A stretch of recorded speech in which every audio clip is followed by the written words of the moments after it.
Hello everybody, welcome back to Everyman Prepping, and we need to talk about turkey. Not turkeys you raise, or turkey the food, although it's very important. I never tried raising turkeys, maybe I should one day, but we need to talk about the country of Turkey and the weird things that are going on today and what they announced. It's almost a 180-degree difference from what they've been doing on the world stage based on what they said today. It's, Turkey's acting kind of strange. You got that NATO summit coming up starting tomorrow in Lithuania. And Turkey comes out with some statements today to kind of throw a wrench into a lot of the plans over there, or to kind of disrupt things. So why is Turkey doing this? What do they gain out of it? What are they trying to do? How it's going to upend the world stage and the effect of the war? All that, we're going to talk about all that. And at the end, how's that, or why do we care what Turkey does? Here in the West or in the United States, why do we care about that all? So what did Turkey do? Well, first, let's talk about what they've been doing. So Turkey, they've been favoring, Russia in the East. They've been using rubles to buy and sell oil and gas. They've been a proponent of the grain deal, supporting Russia and doing that, although that's due to end on July 17th. They've been wanting to join BRICS. They've blatantly put out there they'd like to be part of BRICS out there. And they haven't been supporting the sanctions on Russia. So very pro-Russia, basically, so far. But today, it's almost like a 180-degree turn. Well, what you're going to see is, they put out a statement today, day before that summit starts, that, they've been withholding up the Swedish admittance into NATO. They've been holding up the vote on Sweden. They're the last member that hasn't voted for them to get in. And today they said, well, you know what? We will let Sweden in if you allow us into the EU. So why does Turkey want to be in the EU now? We're going to talk about that, but that's basically what it is. It's almost like they're putting a gun to NATO's head saying, we will finally let Sweden in, but you have to let us in NATO. So that's going to cause some problems. They also said today, it came out, and you'll see postings on this, is that, that, like I said, the grain deal is supposed to go stop on the 17th, where it allows the Ukrainian grain to go through the Black Sea safely out to other countries. And that's going to end on the 17th, and Russia says they're probably not going to renew it. Well, Turkey came out today and said, well, they will use their navy to protect the ships and escort the grain out, which goes against Russia, who they've been buddying up to. Very strange, but that's what they said they're going to do. So I don't know what goes on with that, but let's talk about that. So please like, comment, and share on this video. Subscribe to the channel if you haven't done so, and join us here in the community. So why is Turkey all of a sudden saying, we'll let Sweden in now, but, you have to let us into EU? There can be many reasons. First thing that comes to my mind is, well, their economy is going to crap. They have super high inflation, hyperinflation in Turkey. Their money's crap.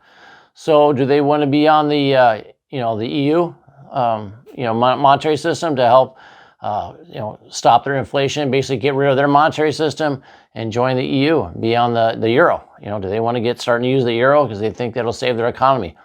Could be one of the reasons out there that, that's why they're doing it. And that's why they're, kind of saying, well, you want Sweden in?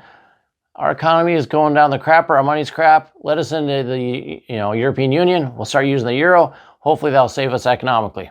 Could be the reason why they do it. Also, another thing, maybe Russia just came up to him and said, hey, they did something to piss him off. Like, you know what? You're never joining BRICS because you're in NATO. And we're not going to allow you to BRICS. We're not going to support you anymore. Don't even think about it. Or they did something else. I don't know. Maybe, Russia, Putin really pissed off Turkey somehow. And Turkey just said, okay, we're done going that direction. We've been playing both sides of the fence. We don't like that Russia fence. We're going to go back to the NATO EU fence. I don't know what Russia could have said. Put in the comments below what you think Russia could have said to really piss them off, what they could have done, or what they could have pulled away from them. Maybe it was part of the oil gas deal. Maybe it was the BRICS things. Who knows? Or going along with that, maybe Russia did say, you can't be part of, BRICS because you're part of NATO and the EU, kind of like what they told France. You can't even come to the meeting in South Africa because, well, you're part of NATO and all that, and that wouldn't be good, and you've been helping in Ukraine.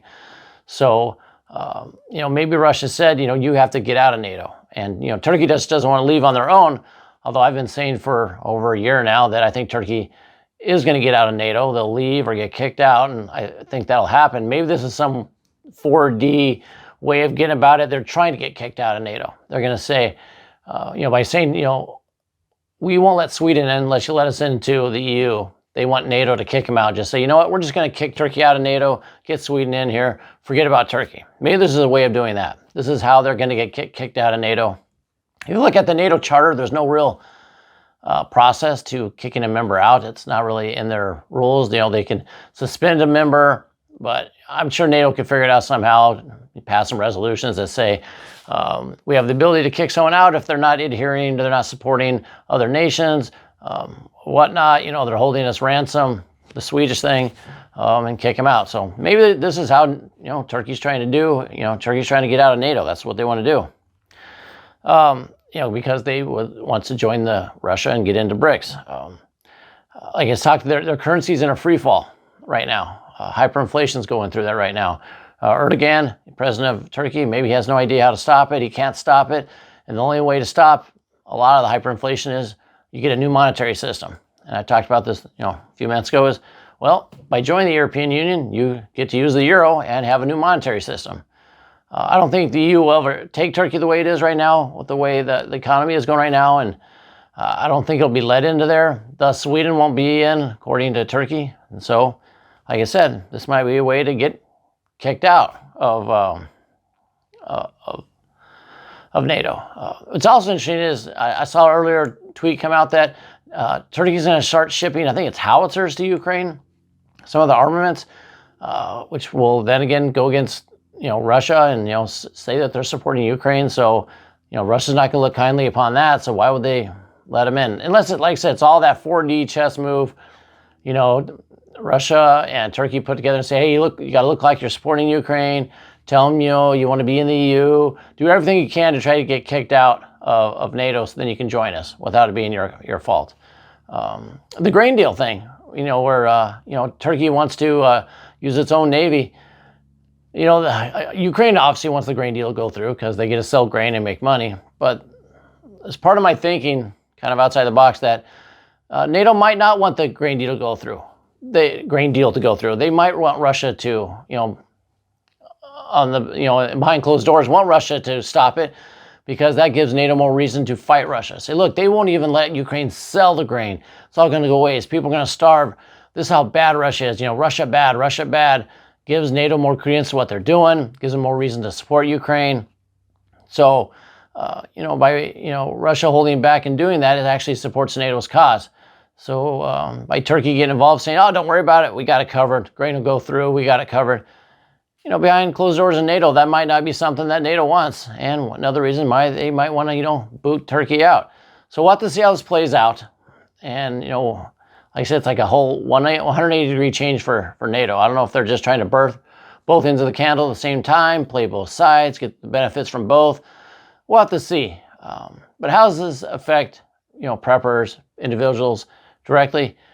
Directly, it's not going to affect you, except it's just another chapter in the ongoing war, moving more nations to get into the fight, basically. It's instability. There's instability in NATO now because you got one member trying to force the other member's hands, causing instability. It just brings more instability into the world, which means you need to be more prepared for that as it increases and goes on. We've heard about all the nuclear talk, Medvedev saying, hey, if you attacked our nuclear power plant, we're going to simultaneously attack a whole bunch of others in Ukraine and Eastern Europe. There's already enough chaos out there, and now Turkey throws this out there. So what I would say is we got these next few days in this NATO summit are going to be very important. Let's see what they say about the support of Ukraine for NATO. Do they actually do anything? Do they deny Ukraine and say not until the war is over? But even after that, and Turkey put this out there, that they supported Ukraine joining NATO after the war is over. Well, Russia's not going to stand for that. The reason they went into Ukraine, one of the main reasons is because Ukraine was going to be put into NATO most likely. And thus they don't want NATO on their doorstep. Even if they hold the current 4 provinces that they've taken over, they're still going to have a NATO country at their border that is very unstable. It's not going to sit with them. It's not going to make any difference whether or not Ukraine joins NATO now or in the future. It's still going to be the same problem for Russia, and Russia's not going to let it stand, which means Russia's going to then pursue to take over all of Ukraine, so that can't happen. So, and just create a bigger buffer zone.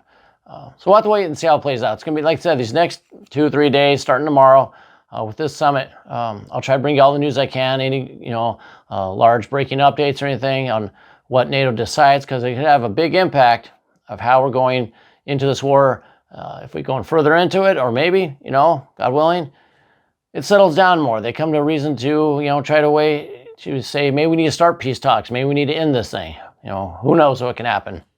But that's not probably going to happen. And with Biden out there, slipping up saying we're running out of ammo, what's that do? Well, that piques China's interest. Hey, U.S. is out of ammo? Almost go time for Taiwan. So let's see what happens there. In the comments below, write down what you think Turkey's doing. What is their motive? Are they really switching sides now, really? Are they back into NATO's favor? Why are they basically trying to force NATO's hand and, get into EU? Just write in the comments below, what you think's going on, and, what do you think Turkey's up to, and how this is going to either help or hinder, the war, or stop it, or make it go escalate. Just what are you thinking out there? And until next time, keep your ear to the ground and head on a swivel.